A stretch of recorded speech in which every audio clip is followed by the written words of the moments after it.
খোৱা লোৱাৰ অনিয়ম আৰু ব্যস্ত লাইফষ্টাইলৰ অভ্যাসে পুৰুষ মহিলাৰ উভয়ৰে চিন্তাৰ কাৰণ হৈ পৰিছে। জাংক ফুডৰ কুঅভ্যাস আৰু খোৱাৰ অনিয়মে পেটত বঢ়াইছে অতিৰিক্ত ম্যাদ চৰ্বি, যাৰ ফলত সৃষ্টি হৈছে নানা ধৰণৰ বেমাৰ। এনে সমস্যাৰ পৰা মুক্তি পোৱাৰ বাবে কিছুমান পৰামৰ্শ এই ভিডিঅ'ৰ যোগেদি মই শ্বেয়াৰ কৰিবলৈ গৈ আছো। মোৰ নাম আব্দুল মতিন, আপোনালোকে চাই আছে মোৰ ইউটিউব চেনেল এনিহুৱেৰ মতিন। বহু দিনলৈ বহি কাম কৰা আৰু শাৰীৰিক পৰিশ্ৰম কম কৰাৰ কাৰণে দিনে দিনে আমাৰ পেটত চৰ্বি জমা হৈ গৈ আছে। আমি দৈনিক যিমানখিনি শাৰীৰিক পৰিশ্ৰম কৰিব লাগে তেনেকুৱা আমি পৰিশ্ৰম নকৰা হৈছোঁ, যাৰ বাবে আমাৰ পেটত দিনে দিনে চৰ্বি জমা হৈ গৈ আছে। গোটেই শৰীৰৰ তুলনাত পেটতে অতিৰিক্ত ম্যাদটো বেছি জমা হোৱা দেখা যায়। বহুত মানুহ আছে তেনেকুৱা বেছি শকত নহয়, কিন্তু পেটত অতিৰিক্ত চৰ্বি অৰ্থাৎ ম্যাদ জমা হৈ থকাৰ কাৰণে তেওঁলোকে বহুত কষ্ট কৰে আৰু অশান্তি ভোগ কৰে। তেনেকুৱা মানুহে ভাল কাপোৰ চাপোৰ পিন্ধিলে বা ভাল পোছাক পিন্ধিলেও দেখাত ভাল নলগা হয়। অনেকে পেটৰ এনেকুৱা অতিৰিক্ত ম্যাদ কমাবলৈ শাৰীৰিক ব্যায়াম কৰাৰ ইচ্ছা থকা সত্ত্বেও ব্যস্ততা আৰু এলাহৰ বাবে তেনেকুৱা অতিৰিক্ত ম্যাদ কমাবলৈ অসম্ভৱ হৈ পৰে। এনে সময়ত সকলোৱে অতিৰিক্ত ম্যাদ কমাবলৈ কিছুমান সহজ উপায় বিচাৰি ফুৰে।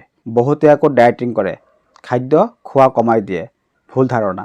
খাদ্য খোৱা কমাই দিলে কেতিয়াও পেটৰ ম্যাদ অৰ্থাৎ অতিৰিক্ত চৰ্বি কমি নাযায়। আপুনি অতিৰিক্ত ম্যাদ কমাবলৈ যিকোনো কেমিকেলিং ঔষধ খোৱাৰ আগতে এজন অভিজ্ঞ ডক্তৰৰ পৰামৰ্শ লোৱাটো উচিত। মোৰ পৰামৰ্শ হ'ল আপুনি শাৰীৰিক যিটো ব্যায়াম, শাৰীৰিক অৰ্থাৎ য়োগা, এইটো আপুনি নিয়মীয়াকৈ কৰি যোৱাটো উচিত।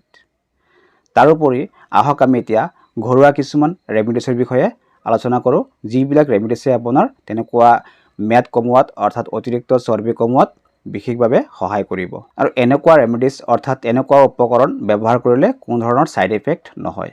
একচুৱেলি পেটৰ ম্যাদ কমোৱাৰ সৰ্বপ্ৰথম প্ৰধান কামটো হ'ল য়োগা, ব্যায়াম। কেৱল পেটৰ ব্যায়ামেই নহয়, গোটেই শৰীৰৰ ব্যায়াম অৰ্থাৎ য়োগা কৰাটো উচিত। দৈনিক ব্যায়াম কৰি আপুনি কমপক্ষেও 500 পৰা 600 কেলৰি কমাব লাগিব। আপুনি আপোনাৰ খাদ্যৰ তালিকাৰ পৰা বিশেষকৈ চেনি অৰ্থাৎ কাৰ্বহাইড্ৰেট জাতীয় বস্তুবোৰ বন্ধ কৰক। আপুনি চেনি খোৱা বন্ধ কৰক। পুৱা খালী পেটত গোলনেমুৰ ৰস আৰু গৰম পানী মিহলাই খাবলৈ অভ্যাস কৰক। গৰম পানীয়ে পেটৰ ম্যাদ কমোৱাত যাদুৰ দৰে কাম কৰে। আপুনি দৈনিক ফল খাওক, শাক পাচলি বেছি খাওক, অৰ্থাৎ ফাইবাৰ জাতীয় খাদ্যবোৰ বেছি খাওক। পৰাপক্ষত আপুনি খাদ্যৰ লগত আপুনি নিমখ যিমান পাৰে কমাই খাবলৈ অভ্যাস কৰক। মছলা বৰ্জিত আহাৰ ব্যৱহাৰ কৰোঁতে আপুনি দালচিনি, গোলমৰিচ, আদা এইবোৰ ব্যৱহাৰ কৰিব পাৰে, কাৰণ এইবোৰ মছলাই পেটৰ ম্যাদ কমোৱাত অৰ্থাৎ অতিৰিক্ত চৰ্বি কমোৱাত বহুত সহায় কৰে। আপুনি আদা, নহৰু এইবোৰ কেঁচাই খোৱাৰ অভ্যাস গঢ়ক।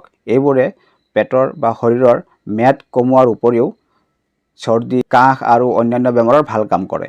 যদি আপোনাৰ খাদ্যৰ লগত জ্বলা খাবলৈ মন যায় তেতিয়া আপুনি কেঁচা জলকীয়া ব্যৱহাৰ কৰিব পাৰে।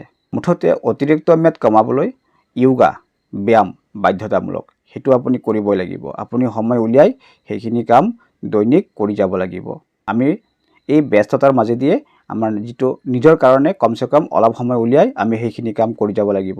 আপুনি খাদ্য কমাই খাই আপুনি বিভিন্ন ধৰণৰ ঔষধ, কেমিকেলিং ঔষধ ব্যৱহাৰ কৰি যদি আপুনি ভাবিছে যে আপোনাৰ অতিৰিক্ত চৰ্বি কমাব, সেইটো আপোনাৰ ভুল ধাৰণা। কাৰণ চৰ্বি কমোৱাৰ কাৰণে অৰ্থাৎ অতিৰিক্ত ম্যাদ কমোৱাৰ কাৰণে আপুনি য়োগা অৰ্থাৎ ব্যায়ামটো আপোনাৰ অত্যন্ত প্ৰয়োজন। সহজ কিছুমান ব্যায়ামৰ ভিডিঅ' মই ইয়াৰ পিছতে আপলোড দিম। তাৰ বাবে আপুনি চেনেলটো ছাবস্ক্ৰাইব কৰি থ'ব, তেতিয়া পোনপ্ৰথমে আপুনি নটিফিকেশ্যন পাই যাব। আশা কৰোঁ আজি আপোনালোকক ওজন কমোৱাৰ যিকেইটা পৰামৰ্শ আজি আলোচনা কৰিলোঁ হয়তো আপোনালোকে ভালকৈ বুজি পাইছে বা মই বুজাব পাৰিছোঁ। পুনৰ লগ পোৱাৰ আশাৰে আজি বিদায় ল'লোঁ। সুখত থাকক, ভালে থাকক, মোৰ কাৰণে আশীৰ্বাদ কৰিব। ধন্যবাদ।